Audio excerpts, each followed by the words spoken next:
तो welcome back to my YouTube channel दोस्तों। आपका फिर से स्वागत करता हूं मैं अपने YouTube channel quality with Sandeep में। जैसे कि मैंने लास्ट टाइम आपको बताया था कि मैं एक एपीक्यूपी की सीरीज शुरू कर रहा हूं, जिस पे मेरा ये वादा है कि शायद मैं आपको पूरा मास्टर बना पाऊं और जो मुझे आता है वो मैं आपको बता पाऊं और आपसे जो मुझे सीखना है वो मैं आपसे सीख पाऊं आपके कमेंट्स के द्वारा। तो लास्ट टाइम हमने जो किया था वो हमने कुछ फाउंडेशंस किए थे। आई होप आप लोगों ने मेरी लास्ट वीडियो देखी है। तो आइए दोस्तों स्टार्ट करते हैं जीरो फेस ऑफ एपीक्यूपी। तो जो हम पढ़ने जा रहे हैं, so this is zero phase APQP and let's entry to the gateway.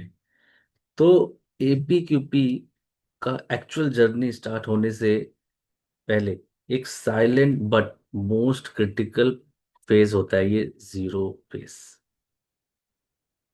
देखिए ध्यान से, मुझे आप मेरी बातों को ध्यान दीजिएगा।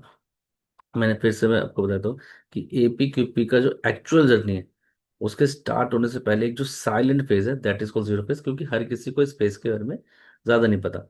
बट फेज जीरो जिसे हम आरएफक्यू फेज भी कहते हैं, जिसे हम आरएफक्यू फेज भी कहते हैं, इसीलिए अगर मैं आपको बताऊं कि इस सेक्शन को मैंने कई फेजेस में बांटा है, जिसमें से पहला है आरएफक्यू फेज। तो ये वो स्टेज है जहां से पूरा प्रोडक्ट डेवलप का बेस तैयार होता है। इसी में बहुत सारी चीजें होती हैं। तो लेट्स स्टार्ट कि आरएफक्यू फेज हमारा है क्या, इसके अंदर कौन कौन से साइलेंट फीचर हैं और हम इस फेज में देखते हैं क्या। ऑल्दो मैं आपको बताऊं कि it is very much understood कि ये जो फेज है ये एक मार्केटिंग के थ्रू शुरू होता है। बट आरएफक्यू सिर्फ एक प्राइस इंक्वायरी नहीं होता, क्योंकि लोग क्या सोचते हैं कि ये एक मार्केटिंग के थ्रू है तो ये एक प्राइस इंक्वायरी है। दो इसका जो ये मार्केटिंग पे एक इंक्वायरी आती है और वो इंजीनियरिंग को भेज देता है। बट आरएफक्यू सिर्फ एक प्राइस इंक्वायरी नहीं होता, ये कस्टमर का एक फॉर्मल सिग्नल होता है कि आपके ऑर्गेनाइजेशन में ए, वो कैपेबिलिटी, कैपेसिटी और कॉम्पिटेंसी है या नहीं। उन्हें उन्हें देखना होता है ये सब चीजें। जैसे मार्क माय सम वर्ड्स कि वो आपके कैपेबिलिटी को देखता है, इसके अंदर वो कैपेसिटी को देखता है और वो ये भी देखता है कि आपके पास जो आपके लोगों की कॉम्पिटेंसी है। कॉम्पिटेंसी, थोड़ा राइटिंग के लिए मुझे माफ कर देना यार। कॉम्पिटेंसी, ये जो तीनों चीजें हैं इनको देखता है और देखता है कि क्या आप लोग कैपेबल हैं, क्या आप कैपेसिटी मीट कर सकते हैं, और क्या जो इस पूरे एपीक्यूपी की जर्नी को लीड करेंगे, क्या दे पीपल आर कॉम्पिटेंट और नो। अगर मैं सिंपल वर्ड्स में कहूँ ना, तो कस्टमर पूछता है क्या आप बना सकते हो ये प्रोडक्ट मेरी क्वालिटी और कॉस्ट के according. RFQ is equals to, RFQ is nothing is equals to customer, just hold, एक मिनट, एक मिनट। हम्म,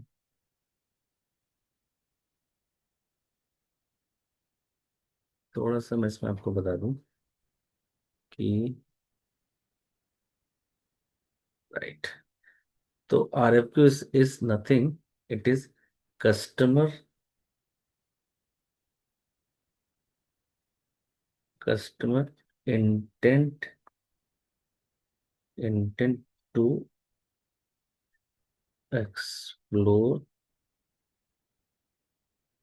नॉट,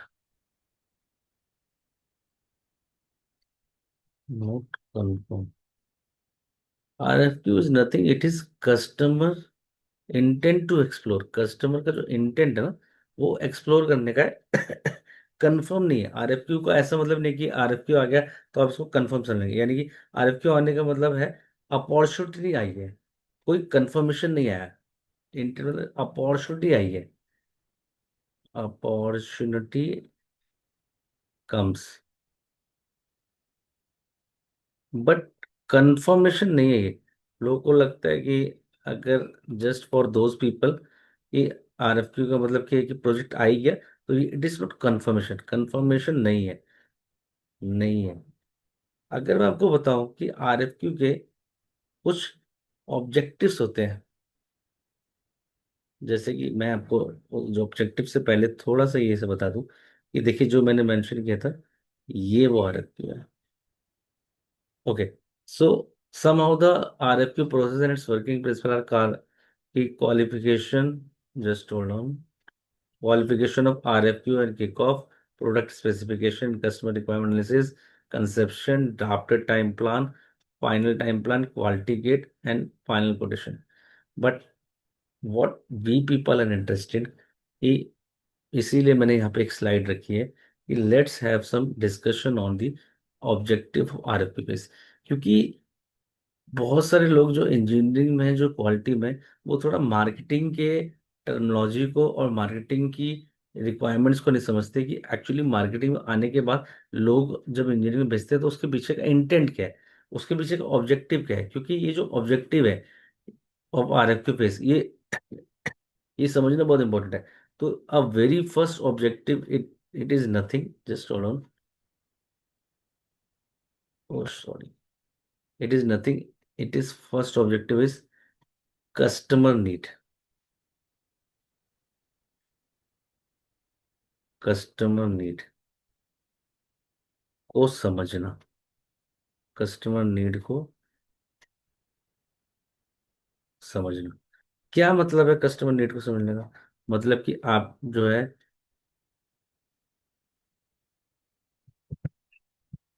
कस्टमर की, सॉरी, टेक्निकलिटी में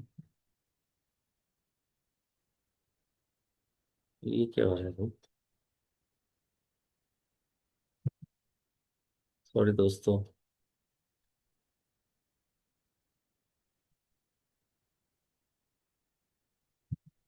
again, okay, now it's fix it, sorry for the interruption. Customer drawing,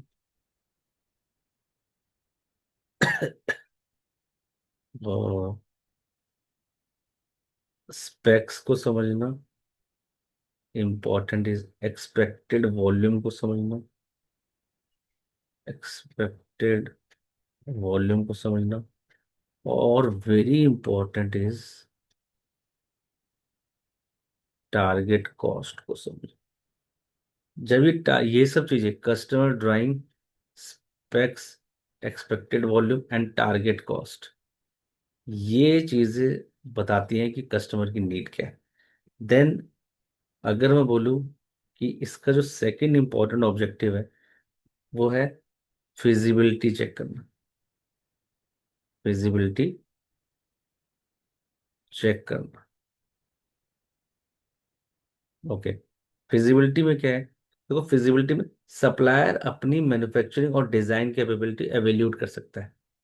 तो it is nothing, evaluate supplier capability,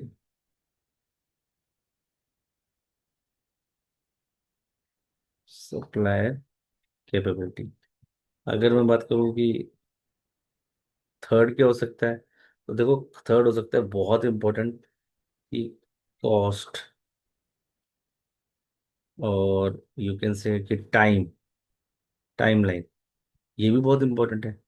जैसे customer की need को समझना important है, फिजिबिलिटी चेक करना इंपॉर्टेंट है, वैसे ही आरएफपी फेज में जो ऑब्जेक्टिव है दैट इज कॉस्ट और टाइमलाइन को वी कैन से बनाना, कॉस्ट और टाइमलाइन को बनाना। जैसे कि प्रिलिमिनरी कॉस्टिंग, टूलिंग इन्वेस्टमेंट और डिलीवरी प्लान बनाया जाता है। तो यू कैन से कि प्रिलिमिनरी कॉस्टिंग, लगभग क्या कॉस्टिंग लगेगी, important is tooling investment, tooling investment. और अगर फोर्थ में बोलूँ, तो रिस्क को आइडेंटिफाई करना, रिस्क को आइडेंटिफाई करना। क्योंकि रिस्क पहले ही आइडेंटिफाई करना बहुत इंपॉर्टेंट है, क्योंकि उसके अंदर देखो क्या है, टेक्निकल है, भाई टेक्निकल रिस्क को भी समझना पड़ेगा, भाई कमर्शियल को भी समझना पड़ेगा, कमर्शियल को भी समझना पड़ेगा, और भैया बहुत इंपॉर्टेंट है, कैपेसिटी रिलेटेड,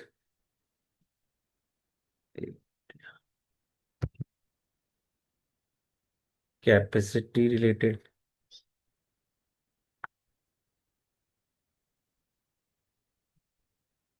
रिस्क, इसको समझना। और सबसे इंपॉर्टेंट है ये जो कैपेबिलिटी है, कैपेबिलिटी है, इसको दिखाना, दिखाने से क्या मतलब है, इस सप्लायर यानी कि वी, सप्लायर जो है ना, अपनी स्ट्रेंथ, प्रोसेस की मेच्योरिटी और सर्टिफिकेट, ये सब कि मेरे पास आईआईटीएफ है, ये सब, तो ये सब इंपॉर्टेंट है यहाँ पे दिखाना, सप्लायर की मेच्योरिटी। मेच्योरिटी मतलब कि आपकी strength, strength in terms of ये भी हो सकता है कि भैया आपके पास क्या सर्टिफिकेट्स हैं, जैसे सर्टिफिकेट दर्शाना कि उसको आप बताओ कि भाई मेरे पास आईआईटीएफ है, मेरे पास 14,001 है, मेरे पास 45,001 है, ठीक है, और मेरे पास कोई अलग से इंजीनियरिंग है, मेरे पास टेक्नोलॉजी है। तो ये सब चीजें जो है ये आरएफक्यू फेज में एक ऑब्जेक्टिव का काम करती है कि these are the considerable points.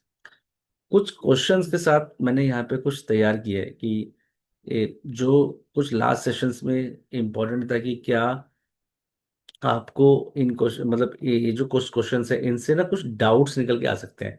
तो मैं वन बाय वन देखता हूँ कि आरएफपी फेज में जब हमने ये देख लिया कि हमारे क्या ऑब्जेक्टिव्स हैं, तो कुछ एम्बिग्युटीज रह जाती हैं कि आरएफक्यू फेज किसके पास जाएगा, कैसे जाएगा, और ये सब। तो अगर मैं बोलूँ कि RFQ indicates that the customer is sure to develop new product with you, थोड़ा सा पॉज कर लो और प्लीज अपने बारे अपने आप से सोचो कि इसका आंसर सही है, गलत है, मतलब ट्रू है या फॉल्स है, कि क्या RFQ indicate that customer is sure to develop new product with you. तो इसका आंसर है, अब वी कैन से गलत, मतलब फॉल्स, ये सही नहीं है, क्योंकि की आरएफक्यू सिर्फ एक इंक्वायरी है, कंफर्मेशन नहीं है, जैसे मैंने लास्ट टाइम पे लास्ट लास्ट स्लाइड में बताया कि इट इज फॉल्स। ये एक इंक्वायरी है, इंक्वायरी ओनली, नो कंफर्मेशन, क्योंकि कंफर्मेशन बहुत सारी चीजों पे डिपेंड करता है, बेसिस करता है। सेकंड क्वेश्चन, आरएफक्यू में मेंशन टारगेट कॉस्ट, ओ वेरी इंपॉर्टेंट, वेरी इंपॉर्टेंट। तो देखो, अगेन मैं तो बार बार ये कहूंगा कि प्लीज आप इस ट्रेनिंग को ऐसे लीजिए कि आप पार्टिसिपेट कर रहे हैं, इसको थोड़ी सी पॉज कीजिए और अपने आप से पूछिए, for not wasting the time. Yes, that means true. वो क्या कह रहा है, आरएफक्यू में mention target cost, yes sometimes they they have to mention target, क्योंकि कई बार आरएफक्यू में टारगेट कॉस्ट लिखा होता है और रेफरेंस के लिए लिखा होता है, ताकि उससे क्या है, आदमी अपने टारगेट कॉस्ट के अकॉर्डिंगली जो है उसमें मार्जिन्स निकाल सके, मार्जिन्स निकाल सके, ठीक है। So most of the time target cost include, target cost include, okay. Then third question is, first कर लिया हमने, सेकंड कर लिया हमने, third is RFQ need only for design responsible supplier. देखो, क्वेश्चन तो बहुत अच्छा है, जवाब भी इसका अच्छा होना चाहिए कि RFQ needed only for design responsible, absolutely wrong. RFQ सब सप्लायर को मिलता है, चाहे डिजाइन इन हाउस हो या उनका ना हो, कस्टमर हो, आरएफक्यू सबको मिलता है। सिंपल क्वेश्चन था, सो इट इज फॉल्स, यानी गलत है। Then question number 4, APQP activity starts after RFQ approval. बताओ बताओ। So it is actually true. Yes. क्योंकि क्या है कि देखो, आरएफक्यू अप्रूवल के बाद ही जो है वो आपकी एपीक्यूपी की प्लानिंग जो है बिगिन होती है। Then RFQ may not have all the technical details. Important question. Yes, true. सही। राइट। क्योंकि कई बार इनिशियल ड्राइंग्स प्रिलिमिनरी होती हैं, उसमें बहुत सारे चेंजेस करने होते हैं, टेक्निकल डिटेल्स इतनी नहीं होती। तो इट्स पार्शली करेक्ट। उसमें कुछ टेक्निकल डिटेल्स होती है but may not have all the technical details. Okay. Last but important. RFQ, after RFQ approval by the customer, prototype sample to be made immediately. What is the answer? So answer is wrong. No. Prototype tab बनता है जब PO या development nomination मिलती है, तो उसके बाद जो है आपका प्रोटोटाइप बनता है। सो पीओ नॉमिनेशन का टैब जब खुलता है तो तब मिलती है। सो दिस इज गलत। Okay. So this is the RFQ phase. और afterward it is very important कि आपको ये पता होना चाहिए कि CFT फॉर्मेशन। क्योंकि देखो, जो फेज जीरो है उसमें ना मैं कुछ 8-10 एलिमेंट्स की बात करूंगा, जिसमें सबसे पहला एलिमेंट यही था कि RFQ क्या है। एंड आई एडवाइज यू कि डिटेल में मैंने आपको बताया कि what is RFQ। Although it is a marketing point of view, marketing से इंजीनियरिंग के पास जाता है, but it is very important कि उसमें अच्छा थोड़ा सा मैं इसमें से और थोड़ा सा मैं आपको बताऊं। Just hold on. मैं यहाँ पे एक चीज आपको बताना चाहता हूँ कि इसमें अगर जो सप्लायर है, उस सप्लायर के जो डिलीवरेबल्स है, डिलीवरेबल्स, सप्लायर का क्या मुद्दा है इसके अंदर। तो देखो, सबसे पहले इसके बाद RFQ के बाद देखो फिजिबिलिटी रिपोर्ट बनती है। फिजिबिलिटी रिपोर्ट बनती है। This is my knowledge and belief. थोड़ा अगर मैं गलत हो जाऊं, because I am not background of engineering and all, but for my point of view and my sec is, एक फिजिबिलिटी रिपोर्ट बनती है, दूसरा आपका जो है कॉस्ट ब्रेकडाउन शीट बनती है। कॉस्ट ब्रेकडाउन शीट बनती है। And very important, preliminary timing plan. ये मैं अभी आगे डिटेल में बताने वाला हूँ, but very important preliminary timing plan. एक और चीज बन सकती है, दैट इज आती है जो हम देते हैं डिलीवरीज के रिस्पेक्ट में, that is capacity confirmation. Capacity confirmation. Again, इस चीज को कभी मत बोलना कि इनिशियल, आपका जस्ट होगा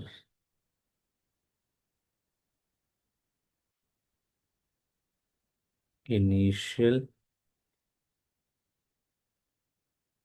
initial risk assessment. Risk assessment. And very important, resource plan. ये जो है, ये आपके ये आपके डिलीवरेबल्स है। बट देखो क्या है कि जो कॉमन मिस्टेक्स करते हैं ना, वो है कि विदाउट CFT का डिस्कशन RFQ कर देना। ठीक है, CFT का यूज नहीं करते। अनरियलिस्टिक कॉस्ट या टाइमलाइन डेटा दे देना। ठीक है। RFQ को सिर्फ एक कमर्शियल डॉक्यूमेंट समझना, ये सब वो करते हैं। तो याद रखो, एक wrong commitment at RFQ phase पूरा प्रोजेक्ट डिरेल कर सकता है आपका।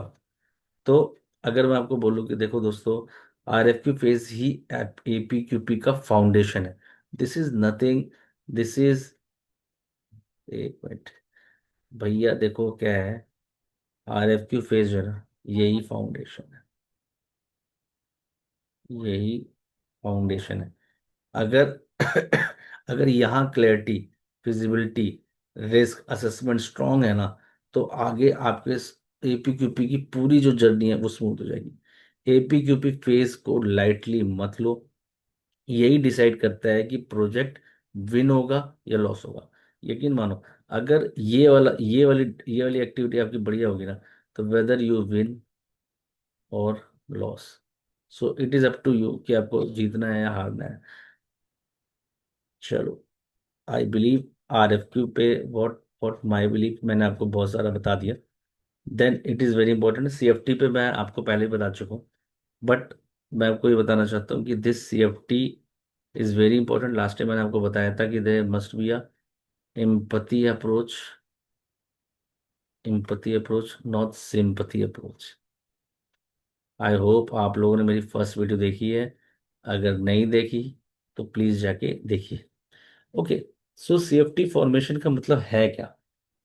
तो वो सीएफटी फॉर्मेशन का मतलब ये है कि अगर आप देखो कि आपकी जो ऑर्गेनाइजेशन है उसमें ये सारे डिपार्टमेंट है, ये सारे डिपार्टमेंट्स हैं, ये भी डिपार्टमेंट है, ये भी डिपार्टमेंट है। बट आप बताओ कि ये जो डिपार्टमेंट्स है, इनको अगर हम मेंबर्स के रिस्पेक्ट में बांटें, तो वो बहुत इंपॉर्टेंट है कि ये कौन से मेंबर्स हैं और ये कौन से members. Let me tell you, these are nothing, these are core members, these are core members. और ये जो कोर मेंबर्स है, इनको जो गाइड करेगा वो है एपीक्यूपी टीम लीडर। इसीलिए एक ऑर्गेनाइजेशन में जो प्रोजेक्ट जब लीड करते हैं, तो टीम लीडर का होना बहुत जरूरी है। और उसके नीचे जो उसके कोर मेंबर्स हैं, ये सारे जो है कोर मेंबर्स हैं। अच्छा, अगर ये सब कोर मेंबर्स हैं तो फिर ये कौन है? दे आर मैं ये नहीं कहूँगा they are nothing, they are actually support members. तो क्योंकि बहुत इंपॉर्टेंट है। बट चलो, ये तो आप लोगों ने जज कर लिया होगा कि भैया ये सपोर्ट मेंबर्स हैं, ये कोर मेंबर्स हैं। अगर आप लोग ये जज करो तो इट वुड बी गुड। सो ये जो है, ये है हमारे कस्टमर्स। क्योंकि देखो, जब आप सेफ्टी फॉर्म कर रहे हो तो you should take care of the customer also, and you should take care of the supplier also. I tell you later on कि हर ये जो आपका जो एपी, ये जो सेफ्टी फॉर्मेशन है, ये जो एपीक्यूपी जर्नी है, इसमें बहुत सारे चेंजेस आए हैं। जिसमें ऐसा नहीं है कि एपीक्यूपी टीम लीडर आ गया और उसने इनसे बात कर लिया। APQP team leader is also in terms, talk in terms of customer और सप्लायर, बहुत इंपॉर्टेंट है। तो दिस इज, तो दोस्तों, ये जो स्लाइड आप देख रहे हो एपीक्यूपी किक ऑफ की, जिसमें क्रॉस फंक्शनल टीम की जो फर्स्ट मीटिंग होती है, ये this is where the real APQP journey begins. We call it the APQP kick off meeting. और ये मीटिंग होती है क्रॉस फंक्शनल टीम के साथ, जिसको हम फर्स्ट मीटिंग कहते हैं। क्योंकि इस स्टेज पर हम अपने लीडरशिप और सेलेक्टेड सप्लायर को एक ही टेबल पर ले आते हैं। Because product development is not an individual job, it's a collaborative mission. ये जो एपीक्यूपी एपीक्यूपी किक ऑफ मीटिंग है ना, ये इतनी इतनी इंपॉर्टेंट है, क्योंकि इसके बाद ना बहुत सारी चीज़ें चेंज हो जाती हैं, बहुत सारे जो आउटपुट्स हैं वो निकल जाते हैं। यहाँ हम सब मिलकर ही एक डायरेक्शन डिसाइड करते हैं। जैसे कि प्रोजेक्ट के का गोल क्लियरिटी क्या है, कस्टमर की एक्सपेक्टेशन क्या है, टाइमलाइंस और उसके डिलीवरीज क्या है। और सबसे इम्पोर्टेंट है कि roles and responsibility of each function. कि थिंक ऑफ इट कि एक मूवी है जिसमें क्या है कि जो लीडरशिप है वो उसका प्रोड्यूसर है, और जो सीएफटी है वो उसके एक्टर्स हैं, और जो सप्लायर्स हैं वो उसके सपोर्टिंग क्रू है।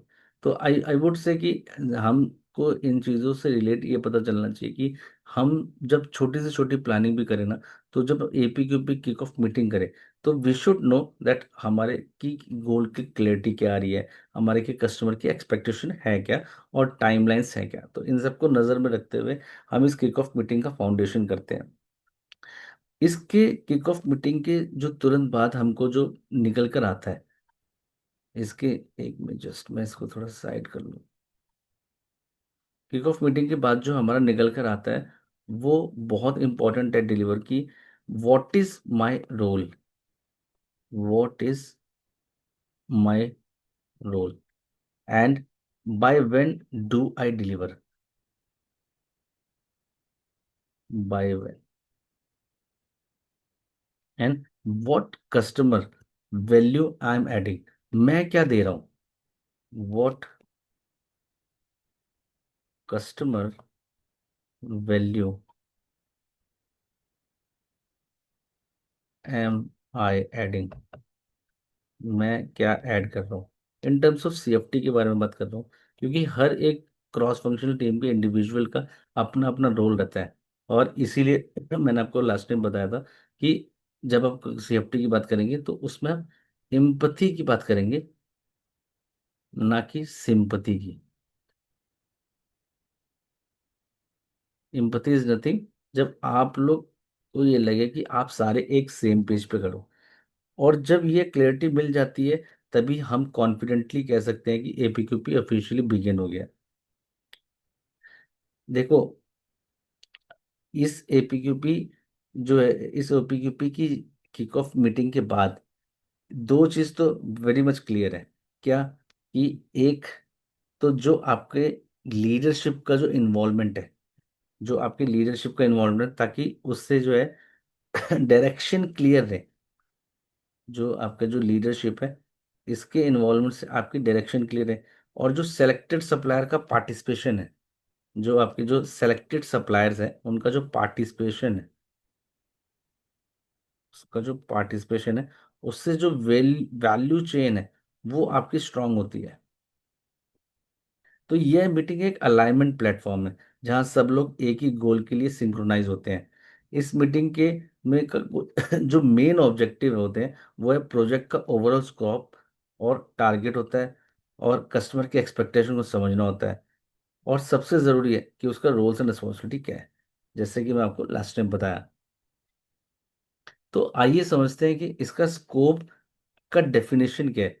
यानी कि जो ये हमारे पास सीएफटी होने के, जो सीएफटी हम से जो हमने करा है, जो मीटिंग्स करी है, उसके बाद हम कस्टमर के प्रारूप में क्या दिखना चाहते हैं।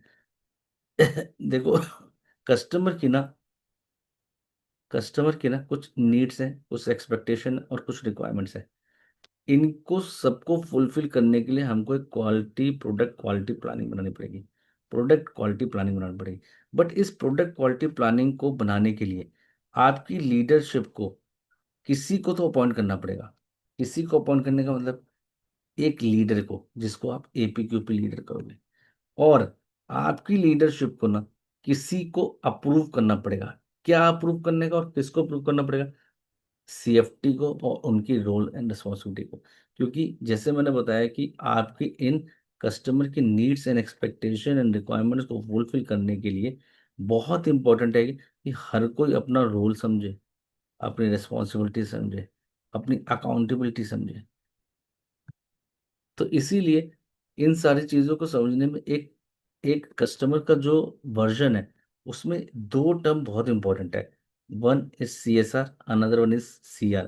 This is nothing, CR is customer requirement, customer requirement, and CSR is customer specific requirement, specific requirement. अगर मैं आपको बताऊं कि अगर इन दोनों में अंतर है, दोनों वर्ड एक जैसे लगते हैं, बट एक्चुअली दोनों का इम्पैक्ट पूरी प्रोडक्ट क्वालिटी जर्नी पर अलग आता है। कस्टमर रिक्वायरमेंट ये होती है एक बेसिक नीड, एक्सपेक्टेशन और कस्टमर, बेसिक नीड और एक्सपेक्टेशन किसकी? कस्टमर की, जो प्रोडक्ट का डिजाइन, परफॉर्मेंस या फंक्शन से रिलेटेड होता है। फॉर एग्जाम्पल, अगर कस्टमर कहता है मुझे एयर फिल्टर चाहिए जो इंजन के अंदर 99 पॉइंट, एक मिनट, मुझे एक एयर फिल्टर चाहिए जो 99.8% जो है डस्ट को रोक सके। क्यों? क्योंकि air flow restriction minimum minimum रखने के लिए। यह एक कस्टमर रिक्वायरमेंट है, मतलब प्रोडक्ट का फंक्शनल नीड और परफॉर्मेंस एक्सपेक्टेशन। पैरेलली अगर मैं बात करूं कस्टमर स्पेसिफिक रिक्वायरमेंट की, तो ये होती है ओईएम का अपना एक सिस्टम रिक्वायरमेंट, जिससे सप्लायर को फॉलो करना कंपलसरी होता है, मोस्टली सिस्टम डॉक्यूमेंटेशन और कंप्लायंस के लिए। जैसे फॉर एग्जांपल मारुति सुजुकी कहता है कि सप्लायर को आईआईटीएफ सर्टिफाइड होना चाहिए, पीपेप लेवल 3 सबमिट करना पड़ेगा, एमएसए स्टडी जो है मारुति के फॉर्मेट में ही करनी पड़ेगी, एम एसएमआईआर जो उनका फॉर्मेट है उसको फॉलो करना पड़ेगा। तो ये कस्टमर की स्पेसिफिक रिक्वायरमेंट है, मतलब कस्टमर का इंटरनल स्टैंडर्ड जो सब सप्लायर के लिए मैंडेटरी है। तो जब हम ऐसी बातें करते हैं तो इसका मतलब कि अगर मैं आपको सिंपल लैंग्वेज में सोचना बोलूँ कि कस्टमर रिक्वायरमेंट क्या है, अगर मैं आपको बोलूँ कि जो आपको याद रखना चाहिए कि what is customer requirement, what is customer requirement, customer requirement मतलब है कि what customer actually wants, what customer wants, और कस्टमर स्पेसिफिक रिक्वायरमेंट क्या है, सीएसआर क्या है, how customer wants you to deliver it, how customer wants you to deliver it. तो समझे आप कि अगर कस्टमर रिक्वायरमेंट और कस्टमर स्पेसिफिक रिक्वायरमेंट जो है उनको हमको फुलफिल करना पड़ेगा, और नीड्स एक्सपेक्टेशन रिक्वायरमेंट्स के रिस्पेक्ट में जो रिक्वायरमेंट्स है उसमें भी जो दो रिक्वायरमेंट्स है वो ये दो रिक्वायरमेंट्स है, जिसके लिए आपको किसी न किसी को, आपकी लीडरशिप को किसी एपीक्यूपी लीडर बनाना पड़ेगा, और वो जो एपीक्यूपी लीडर है वो आपकी मैनेजमेंट असाइन करेगी, और आपकी मैनेजमेंट एक काम और करेगी कि जो भी आपके यहाँ पे क्रॉस फंक्शनल टीम में वेदर इज मेंटेनेंस, फाइनेंस और एनीवन, उनकी रोल्स एंड रिस्पॉन्सिबिलिटी को भी अप्रूव करेगी। इस रोल एंड रिस्पॉन्सिबिलिटी के रिस्पेक्ट में आगे एक टूल में बात करूंगा जिसको रासिक कहते हैं। तो यहाँ पे कस्टमर रिक्वायरमेंट के the vehicle must achieve 5 star and cap safety rating, example safety expectation from end user और market, this is customer requirement. But customer specific requirement is Ford required supplier to use CQI 9 for heat treatment validation, example OEM specific mandate beyond general APQP. कि APQP तो आप follow कर ही सकते हैं, but आपको CQI 9 की requirement को भी फॉलो करना पड़ेगा। एक मैं बहुत आपको इंटरेस्टिंग फैक्ट बताता हूँ कि बाय 2026 जो जितने भी ट्रक ड्राइवर के कैबिन हैं वो सारे एयर कंडीशनड होने जा रहे हैं, क्योंकि उनको हम ट्रीट कर रहे हैं as a CSR by government. उन CSR ने कस्टमर स्पेसिफिक रिक्वायरमेंट आ गई है बाय गवर्नमेंट के थ्रू कि जो भी आपके ट्रक ड्राइवर्स हैं उनके जो कैबिन्स हैं that must be air condition. Okay. तो अगर मैं इसी पर्टिकुलर सीएसआर के, अगर मैं सीएसआर के रेस्पेक्ट में बात करूं, तो और जो मैंने आपको बताया कि वन टूल इज कॉल्ड रासिक, तो एक now is a very important CSR कि आपका जो एनहांस कंटेनमेंट पीरियड है, this is nothing, this is safe launch, और कोई भी हो सकता है, किसी भी तरीके की सीएसआर हो सकती है। तो उस सीएसआर को फुलफिल करने के लिए आपकी सीएफटी का क्या रोल एंड रिस्पॉन्सिबिलिटी होना चाहिए, that is very much important. ये एक न्यू गाइडलाइन है। तो इसको समझने के लिए अगर आप मुझे बताओ कि on enhance containment period of 100 days, इसके लिए एपीक्यूपी टीम लीडर का होना, इसके रिस्पॉन्सिबल कौन है, इसके लिए एपीक्यूपी टीम लीडर रिस्पॉन्सिबल है, आपकी लीडरशिप रिस्पॉन्सिबल है, आपके जो सपोर्ट मेंबर परचेज स्टोर है वो रिस्पॉन्सिबल है, ये कस्टमर रिस्पॉन्सिबल है। तो इसके लिए जो रिस्पॉन्सिबल है they are nothing, APQ team leader. अच्छा, अगर जो कंटेनमेंट पीरियड है इसको अप्रूवल कौन देगा कि इस जो जिसको आप आईपीसी भी कहते हो, जिसको आप सेफ लॉन्च भी कहते हो, इसका अप्रूवल कौन देगा, इसका अप्रूवल देगा आपका लीडरशिप। इसमें सपोर्ट कौन करेगा, ऑब्वियसली इसमें स्टॉक इन्वॉल्व है, तो जब यहाँ स्टॉक की बात आ जाए तो उसलिए वहां पे जो है सपोर्ट जो करेगा वो परचेज और स्टोर करेगा।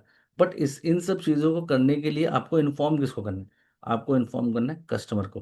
क्या आपको किसी को कंसल्ट भी करना है, यहाँ पे no consultation is required, in some cases consultation is required.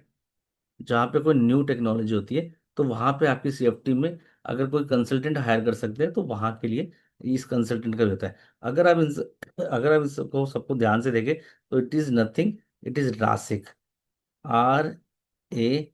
RASIC। तो it is very important, it is RASIC. मैंने यहाँ पे भी इंपॉर्टेंट कर रखा है, ये APQP के मैनुअल में एक नई रिक्वायरमेंट है। क्योंकि after CSR final and agreed internally, afterward the APQP leader and your leadership, the other role and responsibilities to be done. Likewise, in this case, safe launch period is given by the customer. So, are we agreed? And then who is responsible? Who approved? Who is going to support? And to whom we should inform? And in case required, to whom we are going to consult, that is called we are RASIC.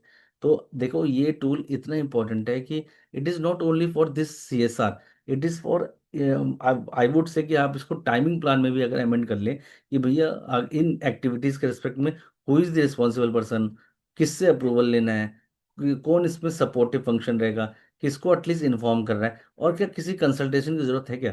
तो it is a very beautiful tool जिसको अभी इन्होंने APQP manual में भी डाल दिया है। Okay. अभी जब हमने बात कर ली कि हमारा स्कोप डिफाइन हो गया, हमने CSR की बात कर ली, हमने RFQ फेज की बात कर ली, तो एक प्रोजेक्ट ओवरव्यू का करना है। व्हाट टू लिख मतलब what leader taken care during the project. कुछ चीजें हैं जिनको एक प्रोजेक्ट लीडर को देखना ही देखना है उस प्रोजेक्ट में। क्या है वो चीजें? जैसे कि आपके टारगेट कॉस्ट, क्या आप समझते हैं क्या टारगेट कॉस्ट क्या है? क्या टाइमिंग टाइमिंग क्या होनी चाहिए? कंस्टेंट क्या है? डॉक्यूमेंटेशन क्या है? कस्टमर का इनपुट्स क्या है? अगर मैं बात करूं कंस्टेंट की, तो देखो constant is nothing, there are difficulties और we can say limitation. Let's do one one by one. What is the target cost? अगर आप एक प्रोजेक्ट कर रहे हो तो इसमें टारगेट कॉस्ट क्या है? देखो ये बहुत इंपॉर्टेंट कॉन्सेप्ट है। देखो टारगेट कॉस्ट है कि फॉर एग्जांपल आप एक प्रोजेक्ट कर रहे हो जिसका पार्ट लग रहा है नैनो में। जब ये नैनो में पार्ट लग रहा है तो इसका मतलब कि जो भी आप कोट करोगे ऑब्वियसली उसमें बहुत लो मार्जिन होगा। तो इसीलिए आपको पता होना चाहिए कि आपका टारगेट कॉस्ट क्या है या आपकी टारगेट मार्केट क्या है। तो ऑन व्हाट बेसिस आपको पता होना चाहिए कि आपके मार्जिन्स क्या क्या है। Timing timing is very important, क्योंकि without timing there is no any any phase जिसको आप रन कर सकते हो, या एनी प्रोजेक्ट जिसको आप रन कर सकते हो। कंस्टेंट, देखो कभी कभी क्या होता है कि आपके प्रोजेक्ट करते समय ना कुछ कंस्टेंट्स आते हैं कि भाई इस प्रोजेक्ट में मेरे को ये वाला फाइनेंस का कंस्टेंट आ रहा है, कोई टेक्निकल कंस्टेंट आ रहा है, इसमें कोई एम्बेडेड सॉफ्टवेयर लगेगा। तो these are nothing, these are the difficulties limitation. And documentation is very important. और कस्टमर, तो ये किसको देखना है? This is nothing, this is the project overview. What to look in project, इन सारे एस्पेक्ट को आपको समझना है, देखना है अपने प्रोजेक्ट के अंदर during the making the timing plan. अगर जब आप फिजिबिलिटी करते हो, टेक्निकल फिजिबिलिटी करते हो, तो एटलीस्ट आपको ये सारे जो कंसर्न्स है ये सारे समझने चाहिए और देखने चाहिए। Customer input it is nothing, higher tier is what. देखो क्या होता है कि आप कस्टमर इनपुट को समझो, क्योंकि हम लोग कहाँ पर है, हम लोग हैं यहाँ पर, वी पीपल आर Tier 1। तो आपको समझना पड़ेगा कि टीयर OEM का क्या इनपुट है, कस्टमर के क्या इनपुट है, वो क्या चाहता है। और आप पैरेलली सोचो कि Tier 2 के लिए तो आप कस्टमर हो। तो ये जो सेम एप्लीकेशन आप APQP की उनके साथ करोगे, तो व्हाट इज योर एक्सपेक्टेशन और उनकी तरफ से व्हाट इज द इनपुट, क्योंकि उस समय वो हमको कस्टमर समझेगा और यही पैरेलली चलता जाएगा नीचे। तो इसीलिए कस्टमर के इनपुट्स को समझना बहुत इंपॉर्टेंट है। After review these kind of all stuffs 1 2 3 4 5, आप एक थम्स अप दे सकते हो कि एटलीस्ट आपने एक प्रोजेक्ट रिव्यू कर लिया है, एटलीस्ट आपने CST का जो आपका क्रॉस फंक्शनल टीम है उनका फॉर्मेशन हो चुका है, एटलीस्ट आप लोगों ने जो है स्कोप डिफाइन कर लिया है, और APQP फेज 0 में आप लोगों ने जो एक्टिविटीज करनी थी वो कर ली है। तो ये बहुत इंपॉर्टेंट है कि आप लोग ये सारी एक्टिविटीज को एटलीस्ट इंश्योर करेगा कौन?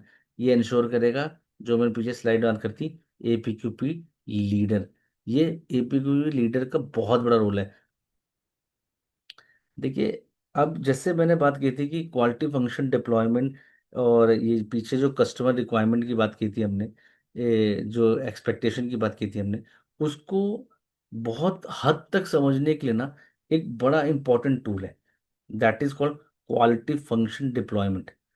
क्योंकि आप जो कस्टमर से लेते हो ना, that is voice of customer, voice of customer. अभी मैं हाल ही में किसी से बात कर रहा था, तो मैंने उनसे वॉइस ऑफ कस्टमर की डेफिनेशन सुनी। तो मुझे बड़ा अचंभा हुआ कि उन्होंने कहा कि sir voice of customer is nothing, this is customer input. देखो क्या है, customer input is different, voice of customer is different. Why I am telling this, मैं आपको एक क्वालिटी फंक्शन डिप्लॉयमेंट एक टूल दिखाना चाहता हूँ, जिसके रिस्पेक्ट में you should know that voice of customer is nothing, this is non technical. Mark my words, this is non technical. क्योंकि देखो ये जो वॉइस ऑफ कस्टमर है ना, ये ना एंड यूजर के रिस्पेक्ट में होते हैं, एंड यूजर के रिस्पेक्ट में। और जो कस्टमर इनपुट्स होते हैं ना, ये जब टेक्निकलिटी में इंजीनियरिंग स्पेक्स आ जाते हैं ना, तब कस्टमर इनपुट्स निकल के आते हैं। कि भाई कस्टमर चाहता है क्या, फॉर एग्जांपल एक एंड यूजर चाहता है कि मुझको बहुत बढ़िया गाड़ी मिले, जो चीप हो, इकोनॉमिकल हो। तो चीप हो, इकोनॉमिकल हो, उस उन चीजों को कन्वर्ट करना, चीप हो, इकोनॉमिकल हो, सेफ हो, ये कौन चाहता है? ये एक एंड यूजर है, जिसको ज्यादा टेक्निकलिटी नहीं पता। वो एक कार चाहता है, उसके अंदर एक, दो, तीन और भी कुछ हो सकती है। वो चाहता है कि भाई इसका एवरेज बहुत अच्छा हो, economical and average both are same like. तो उसको तो नॉन टेक्निकल चीजें पता है, बट इसको टेक्निकल और इंजीनियरिंग टर्म्स में कन्वर्ट करना एक टास्क है। उस टास्क में वो टास्क जो परफॉर्म करते हैं, उसमें हेल्प करता है क्वालिटी फंक्शन डिप्लॉयमेंट। थोड़ी सी मैंने यहाँ पे कोशिश करी है कि हम क्या कर सकते हैं, जैसे कि द वेरी इंपॉर्टेंट, एक कस्टमर ने बोला कि मुझे ये चाहिए डिजाइन, लेकिन इंजीनियर ने उसको क्या डिलीवर किया, ये। क्यों? क्योंकि आपके क्वालिटी फंक्शन डिप्लॉयमेंट को आपने समझा ही नहीं। उसको चाहिए था ये, और उसको मिला ये। अगर उस क्वालिटी फंक्शन टारगेट होता तो उसको ये मिलता। तो इसीलिए small things can make a big difference. So this is nothing, this is a quality function deployment tool. इस टूल को समझना, और इसको हाउस ऑफ क्वालिटी भी बोलते हैं, इस टूल को समझना बहुत इंपॉर्टेंट है। देखिए क्या होता है कि जैसे कि मैंने आपको बताया कि कुछ कस्टमर की रिक्वायरमेंट्स है, वॉइस ऑफ कस्टमर है। तो वॉइस, एक कस्टमर कहता है फास्ट होना चाहिए, भाई फ्यूल एफिशिएंट होना चाहिए, सेफ होना चाहिए, रिलायबल होना चाहिए, चीप होना चाहिए, कंफर्ट होना चाहिए। तो जो इसका जो लेफ्ट हैंड, एक चीज और, तो जो इसका जो ये लेफ्ट हाउस है, जब हम इसको बनाएंगे, ये जो लेफ्ट हाउस है, इसमें जो कस्टमर के जितने भी एट्रीब्यूट्स हैं, देखो तभी मैंने इसको बोला था नॉन टेक्निकल, नॉन टेक्निकल। क्योंकि जितने भी इसके जो ये एट्रीब्यूट्स हैं, एक मिनट, ये जितने भी कस्टमर के एट्रीब्यूट्स हैं, व्हाट कस्टमर वांट्स। तो आप इसको समझो, मैं आपको समझाता हूँ कि ये कैसे बनाते हैं। कि सबसे पहले तो आपने कस्टमर की सारी ये जो एक्सपेक्टेशंस है, ये जो नीड्स है, ये लिख ली। फिर आपने क्या किया, आपने उसको रिलेटिवली इम्पोर्टेंस देखा कि फास्ट होना चाहिए, चलो स्केल करते हैं 1 से लेके 5 के बीच में। तो आपने क्या किया, इसको 3 कर दिया। आपने बोला कि भाई फ्यूल एफिशिएंट, हाँ भाई मेरे लिए ये 2 नंबर पे आना चाहिए। भाई सेफ होना चाहिए, हाँ भाई 5 में से 4 नंबर दूंगा। 5 में रिलायबल होना चाहिए, हाँ भाई 5 में से 4 नंबर देना। Reliable is nothing, consistent quality, consistent quality, quality means no failure. ये देखो डेफिनेशन है ये आपको याद रखना चाहिए, व्हाट इज रिलायबिलिटी। तो रिलायबल होना चाहिए, हाँ जी 4 होना चाहिए 5 में से। चीप होना चाहिए, 5 में जी 5, जितना सस्ता कर सकते हो उतना सस्ता कर दो। कंफर्ट, भाई 5 में से 3। तो उनका जो इंपॉर्टेंस है that is this, as per the requirements. But relative importance क्या है कि जब आप इन सबके इनको सबको सम करोगे, इनको सम करोगे, और 3 divided by that sum is this much of percentage, 2 divided by the of sum is this much percentage, then again this much percentage. तो ये रिलेटिव इंपॉर्टेंस निकल जाएगा। इससे मुझको ये निकल कर आएगा कि इसमें जो सबसे ज्यादा जो वेटेज है जिस पैरामीटर का, जो है वो ये वेटेज है। तो ये तो हो गया। अगर मैं समझाने के बोलूं तो this is room number 1। Second, अब आता है कि ये जो इन सबको अचीव करने के लिए आपके पास ना यहाँ पे कुछ टेक्निकल डिस्क्रिप्टर्स होते हैं। Technical descriptors. तो इस टेक्निकल डिस्क्रिप्टर के एस्पेक्ट में क्या है कि इसको अचीव करने के लिए ये वेट है, इंजन पावर, कॉस्ट, एक्सीलरेशन, और ये लेकिन ये ये क्या है, ये जो इसका टेरेस है, ये क्या है? This is nothing, this is the correlation matrix. Correlation मतलब कि ये जो वेट है और ये जो इंजन पावर है, अगर इनका आपस में रिलेशन कैसा है, ये जहां से ये जाएगा और जहां से ये जाएगा, ये जहां आपस में इंटरसेक्ट करेंगे, ये इनका रिलेशन बताएगा। अगर इसमें क्या होता है कि अगर ये पॉजिटिव पॉजिटिव है तो ये वेरी स्ट्रांग रिलेशनशिप होता है। अगर ये पॉजिटिव है तो ये स्ट्रांग रिलेशनशिप होता है। अगर ये नेगेटिव है तो ये वीक होता है। और अगर ये माइनस, तो ये स्ट्रॉन्ग नेगेटिव होता है। कि मतलब कि उल्टा भी हो सकता है। जैसे देखो मैं आपको बताऊं कि जब वेट होगा ज्यादा तो वेट के साथ साथ इंजन और पावर, इनका आपस में कॉम्बिनेशन है, ये देखो। जब इंजन पावर है, इंजन पावर और कॉस्ट में, भाई पावर ज्यादा लोगे तो कॉस्ट भी होगी, तो इनका है। एक्सीलरेशन, जितनी पावर होगी उतना ही एक्सीलरेशन होगा, तो इनका पॉजिटिव रिलेशन है। इंजन पावर है तो कार की डायमेंशन भी, भाई ज्यादा बड़ा इंजन होगा तो भाई पॉजिटिव है। तो इनके आपस में जो रिलेशन है उनको हम को रिलेशन कहते हैं। और इनसे हम निकालते हैं कि वेदर, ये क्या है, इसका मतलब ये है कि दिस इज स्ट्रॉन्ग या not strong. If it is in top, so it is very strong.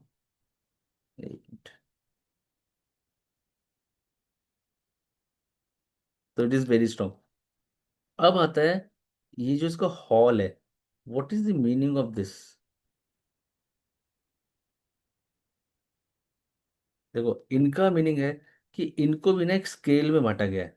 इनको क्या है, अगर मैं आपको दिखाऊं यहाँ पे कहीं, यहाँ पे तो यहाँ पे इसका इसका मीनिंग होता है, एक मिनट, जस्ट इसका मीनिंग है, इसका मीनिंग है, और इसका मीनिंग है। इसका क्या मीनिंग है कि अगर ये सर्कल है तो इट इज वेरी स्ट्रांग, अगर ये सर्कल नहीं है तो it is not so strong, अगर ये ट्राइंगल है तो इट इज वीक।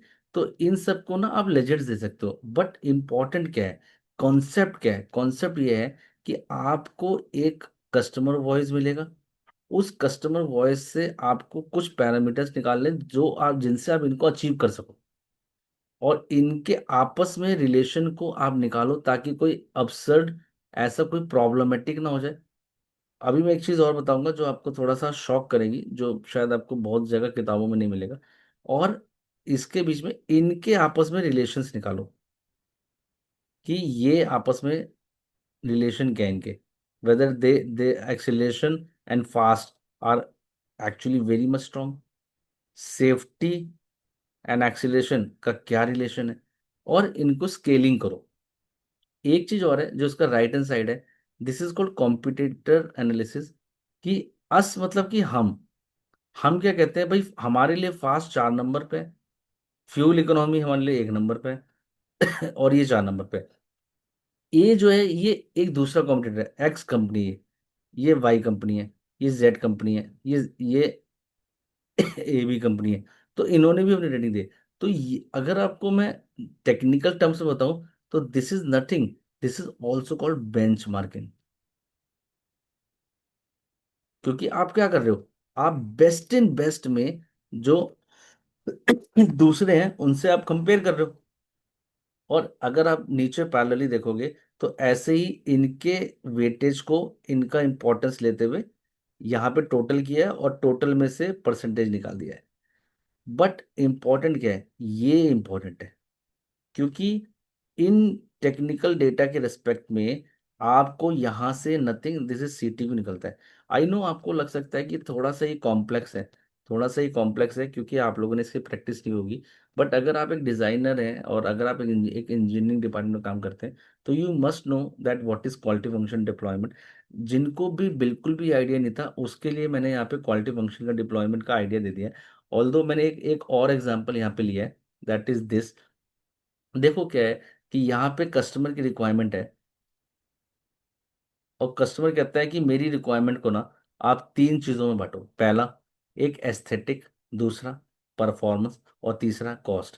तो देखो एस्थेटिक में भी वो कहता है कि आप ना इसको तीन ऑप्शन देखो, मेरे को एरोडायनेमिक्स फिनिश चाहिए, नाइस फिनिश चाहिए, कोरोजन रेजिस्टेंस चाहिए। परफॉर्मेंस में उसको लाइट वेट चाहिए, स्ट्रेंथ चाहिए और ड्यूरेबिलिटी चाहिए। और कॉस्ट में उसको रीजनेबल कॉस्ट चाहिए। पीछे जो था उन्होंने इतना डिटेल नहीं दिया, तो it is up to you कि आपको कैसे इसको कितना बेहतर बनाना है। क्योंकि अगर आप देखो कि इसका जो ये इसका जो प्राइमरी है, ये एस्थेटिक, परफॉर्मेंस और cost, these are the primary requirements. और इन्हीं को अचीव करने के लिए आप देखो, एक प्राइमरी इनकी टेक्निकल डिस्क्रिप्ट है कि मटेरियल सिलेक्शन और मैन्युफैक्चरिंग। फिर सेकेंडरी है कि मटेरियल में भी क्या ये लूं, ये लूं, ये लूं, ये लूं। मैन्युफैक्चरिंग में कौन से प्रोसेस पे करेगा। आफ्टरवर्ड अगेन, अगर मैं स्टील लूंगा तो उसका क्या इफेक्ट पड़ेगा ए CRFF पे, यानी कि कार्बन फाइबर रेनफोर्स्ड पॉलीमर पे। तो आपस में जब मैं इनके रिलेशंस निकाल लूंगा, क्योंकि ऐसा ना हो कल को एम्बिग्युइटी हो जाए, और आपस में जब मैं इनके रिलेशन निकाल लूंगा, तब मैं यहाँ पे कैलकुलेशन करूंगा और यहां से मैं निकालूंगा अपने CTQ।